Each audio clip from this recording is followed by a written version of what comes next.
Fast 96 news के bureau chief Shabbir Ahmed की report के मुताबिक लवर चतराल इवन मोलदा मोहम्मद तलहा महमूद फाउंडेशन हर उस शोबे में काम करती है जिसमें लोगों की ज़िंदगी बदलने की सलाहियत मौजूद हो।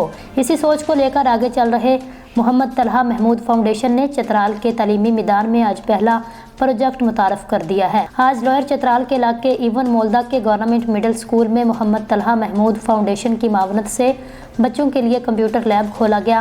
आज बाकायदगी से इस कंप्यूटर लैब का इफ्तिताह किया गया। तकरीब में लोअर चतराल के डिस्ट्रिक्ट एजुकेशन ऑफिसर जनाब महमूद गजनवी साहब को बतौर चीफ गेस्ट बुलाया गया। इस प्रोजेक्ट का मकसद चतराल में जदीद तलीम की फ़रोग और तलबा में टेक्नोलॉजी की अहमियत को उजागर करने के हैं। दौर जदीद में हमारे प्यारे मुल्क की तरक्की जदीद तलीम से आरास्ता होने टेक्नोलॉजी की हमआहंगी से वाबस्ता है। मोहम्मद तलहा महमूद फाउंडेशन का ये मिशन है चतराल में जदीद तलीम और टेक्निकल एजुकेशन पर भी काम किया जाए ताकि ये सारे नौजवान कल को चतराल और पाकिस्तान की तरक्की में अपना हिस्सा डाल सकें।